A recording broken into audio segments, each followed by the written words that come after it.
Can we afford to transition to a cleaner economy? I mean, I might first start by picking up some points that David made, and I wasn't going to go here, but I will, because I'll just expand on what he was saying, and I totally agree with him. If you deal with the split incentives that are stopping us dealing with renters' energy affordability crisis, you've got to remove the split incentive. The landlord owns the house, the tenant pays the price, they pay the energy, but that's called a split incentive.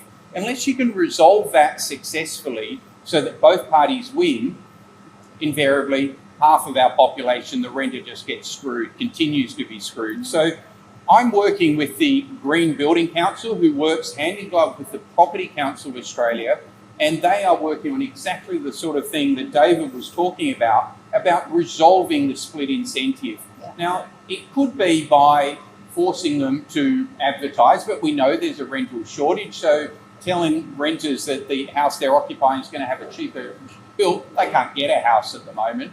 You've got to actually deal with the landlord so that it is valuable and successful for the landlord to do it. Now, by that, I'm talking about when you sell the house, the landlord, if they have to get a rating on the house as a condition of sale, just like you get a pest rating, a pest inspection, you get a neighbour's rating or a neighbour's rating, and if you get a rating of 2, which is what most rental houses in New South Wales are across Australia, you're going to get a lot lower price than if it's 6 or 7 star. Now, CSIRO has been doing a massive study on this, and they've already documented some initial data saying that you get $100,000 or $120,000 upgrade on your value of your house when you sell it, if it's a 4 or 5 or 6 star rating. Now, that is going to motivate every landlord to spend $20,000, $50,000, $100,000 upgrading the property. They'll get a better rental, but more importantly, they'll get a capital value.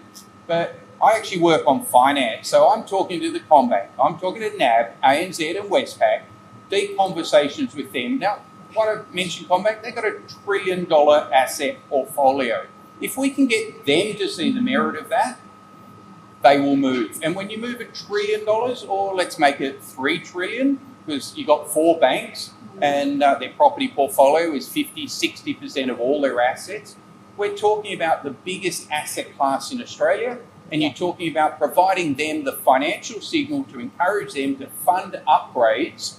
And maybe the CFC, the Clean Energy Finance Corporation, could give CommBank a 0.125% reduction on the mortgage. They then hand that on to the landlord. He's got the incentive to spend the money. They have the incentive to spend the money now rather than at the time of sale.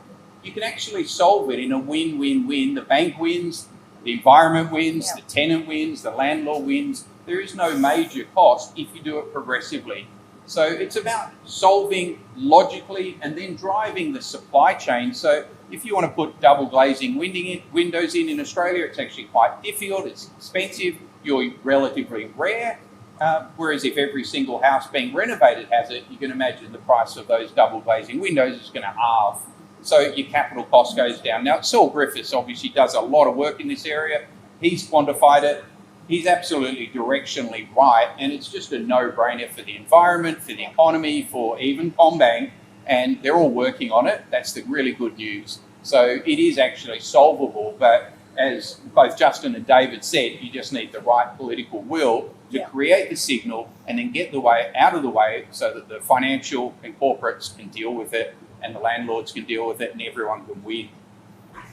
If you want action on climate, cleaner politics and community-led decision-making, vote 1 Joeline Hackman for Manly.